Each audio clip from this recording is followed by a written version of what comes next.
Mon chien, il n'arrive pas à boire de l'eau de pompe. Mais il y a pompe que tu y a poteau. Nous, en Afrique, là-bas, au Congo, là-bas, c'est l'eau des caniveaux dans certains quartiers. Tu vois cette petite fille-là de 9 ans qui dit que non, elle se lave avec l'eau des caniveaux. Vous Ouais, savez ce que c'est ouais, pour j'ai une vu la fille? vidéo, ouais. Il suffit même de prendre de l'eau, par exemple, dans la bâche, nous qui avons des bâches dans les parcelles. Quand vous n'avez pas lavé la bâche et que vous avez l'eau, vous avez utilisé l'eau, vous grattez. Bon, imaginez-vous d'abord une personne qui va prendre l'eau des caniveaux. C'est pas parce qu'en apparence, ça a l'air clair que c'est propre. Non. Ouais, Des c'est fort. citoyens nettoient comment on appelle ça, des vêtements avec. Ils boivent cette eau-là. Mais on a quand même quelqu'un qui va sur les réseaux sociaux et se pavaner et tout. Mais c'est pas de sa faute. C'est parce que depuis longtemps, ils ont commencé. Elle a pris simplement exemple sur ses parents, sur ses oncles. Ils ont toujours fait ça ici, là, non? Qui parlait? Je suis pas en train de les défendre. Hein. Je suis pas en train de les Donc tu défendre. veux dire que Elle les a Congolais, simplement tu veux dire que les Congolais sont dans une hypocrisie, c'est ça? il y a de l'hypocrisie et aussi, comment on appelle, du trauma. Il y a deux côtés. Parce que moi, il n'y a pas très longtemps, je vibrais de colère. J'ai appelé ma mère, j'ai dit, ah maman, moi, tu vas bientôt me voir sur les réseaux en train de dénoncer des choses. Elle me dit quoi? Elle me dit, fais attention, parce qu'il y a ta famille qui est ici. Il y a ta famille, il faut penser à ta famille. Je dis, mais attends, c'est votre faute. C'est votre faute, vous nous avez éduqués dans cette peur-là. Mais lorsqu'on nous parle de l'histoire que non, les Congolais, grâce aux syndicats, les Congolais ont fait partir ça, tout.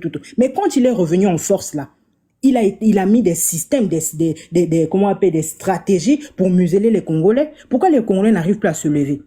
Vous pensez même ce qui se passe dans notre pays que non, les histoires qu'on est en train de vouloir éliminer les bébés noirs là, c'est rien. Ce sont des exécutions en public pour traumatiser les Congolais. Aujourd'hui, les gens sont en train de parler de la marche. Vous avez déjà vu une marche faite à la maison? Taper sur les casseroles à la maison? Vous voulez faire comme le Sénégal, mais les Sénégalais sont dehors. Pourquoi les gens ont peur de sortir? Parce que actuellement, on a fait passer un message de trauma dans la tête des Congolais que si vous sortez, on va vous abattre. C'est ça aussi. Donc, quand les gens se lèvent aussi sur la toile pour dire que non, nous sommes faibles, on a peur, Boudja, codez les mots, pardon, oui, je l'avais déjà sorry. signalé.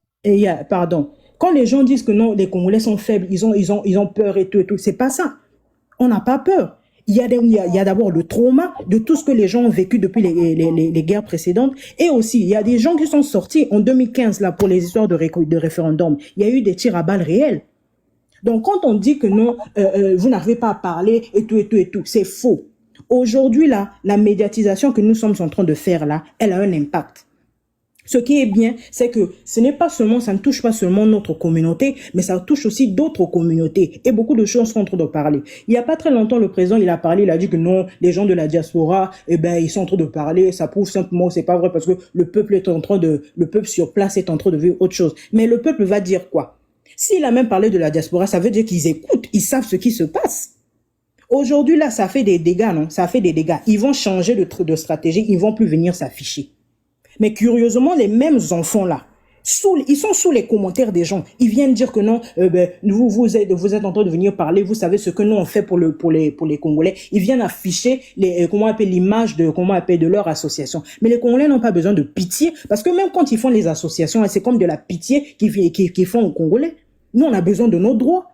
Donc, les enfants, là, vous êtes en train de parler, là, les enfants en question, pour justifier le fait qu'ils aient beaucoup d'argent comme ça, parce que parmi eux, il y a ceux qui ont moins de 30 ans, qui sont encore à l'université, pour justifier l'argent qu'ils ont, ces enfants, on leur demande de créer des associations pour faire semblant que vous êtes en train de faire quelque chose dans le pays. Donc, on donne de l'argent à ces enfants-là pour vivre leur vie dans les associations, même que les Marc Anthony, là, sont en train de venir dire que non, ils ont des associations, ce sont simplement des couvertures.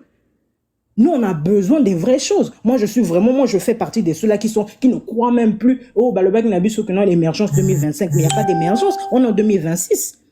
On est en 2026. J'ai vu un professeur, je sais pas dans quel domaine là, congolais, il est revenu au pays. Il a dit la difficulté que nous avons au CHU. On a un anesthésiste. Vous vous rendez compte? Par semaine, il n'y a que 2 opérations qui sont programmées. Donc, l'anesthésiste, si son heure arrive comme ça, il veut partir à la maison, il commence à presser les médecins, non, dépêchez-vous. Donc, les vies des gens sont en danger. Non, mais attends, vous vous rendez compte de ça? Non, il doit partir parce que anesthésiste, ça s'appelle Moko. Non. Les médecins sont découragés. Dans des facultés, les docteurs, comment on appelle, les docs sont découragés. Avant, c'était les étudiants qui grévaient, mais il y a les docs grèvent. Donc, les hôpitaux grèvent. Les fonctions publiques. Comment on peut dire à un peuple que non, il n'y a plus de place à la fonction publique, débrouillez-vous, comment on appelle, prenez-vous en charge, il n'y a plus ça ne sont pas des paroles de malédiction. Un papa ne maudit pas ses enfants. Un président, il est comme un père.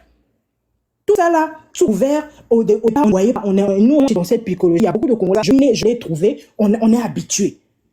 On est habitué. Oh, il y a quelque chose, ça c'est le déclic qui doit se faire bouillonner, qui doit sortir, qui doit réagir. Il y a beaucoup de personnes qui n'arrivent pas à faire même des simples vidéos pour réclamer.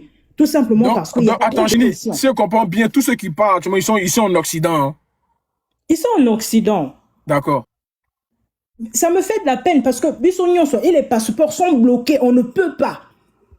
On ne peut pas. Moi, j'avoue, je viens de me réveiller. Moi, je connais, pendant la campagne électorale, voilà, je vous ai déjà dit, j'ai été contacté par quelqu'un dans le gouvernement, mais je vais me renseigner par tout ce que vous dites là. Je vais lui demander, est-ce que c'est vraiment vrai? Tu vois, c'est quelqu'un de confiance, ouais, il n'a pas envie de dire son nom ici.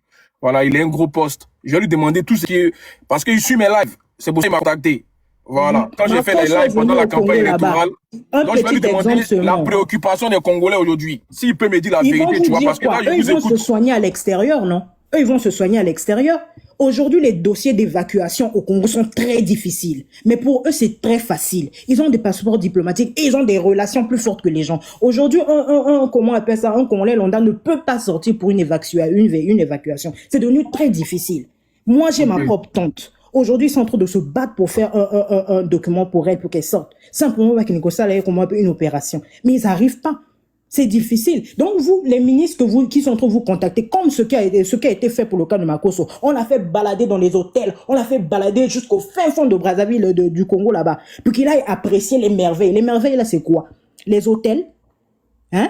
Les restaurants qui ne nous appartiennent même pas, où le Congolais ne peut même pas faire une activité ici là parce que comment on appelle, la douane est trop chère. Les hôtels dont ils sont eux-mêmes propriétaires. Propriétaires. Non mais attendez, on a besoin du travail, on a besoin d'entrer dans nos droits. Donc quand ils viennent nous distraire les gens, non, moi je regarde. Quand tu dis que la personne t'a contacté là, c'est simplement pour vous demander, vous poussez à parler des bons côtés du Congo. On ne refuse pas. Notre Congo aussi doit être représenté sous un bon joug. Mais attendez, Makosso, il a fait le tour de Brazzaville. Il a esquivé les poubelles là comment? Il a volé. Il a esquivé les poubelles là comment? Donc quand il est arrivé là, on a ramassé toutes les poubelles là, on a jeté ça. Aujourd'hui, là, on va parler de ces enfants-là. Ils servent à quoi? Il paraît que le petit-fils de, comment on appelle ça? Le petit-fils Cameroun aussi, c'est rempli de poubelles, hein? Yaya, moi, je parle de mon pays, hein. Non, mais c'est récent aussi, quoi. C'est récent. Mais ce sont les dinosaures d'Afrique. Ils restent au Gabon, au moins, il y a quelqu'un qui a changé. Les pays aux environnants, les présidents ont changé, mais il n'y a que 2 pays qui restent pour nous et les Camerounais. Leur pays, leur président, là, je ne sais même pas s'il a envie aujourd'hui. On ne sait même pas s'il a envie là-bas. Donc, tout ce qui se passe chez nous là-bas, on n'a pas parlé. On ne parle pas simplement parce que, vous allez même voir, au pays là-bas, les algorithmes sont différents. Ils ne sont pas au courant de ce qui se passe ici, là, sur Internet. Ils ne sont pas au courant. Qu'on soit en joie, on coupe Internet. Qu'on soit fâché, on coupe Internet. Même quand on suit les matchs, on coupe Internet. C'est-à-dire, on nous a coupé toute la joie de vivre. On nous a coupé toute la joie de vivre. Si vous voyez aujourd'hui, notre pays est à la traîne. C'est à cause de ça. C'est à cause de ça. Merci. Moi, c'est l'enfant. Après, c'est Maya. Et merci beaucoup.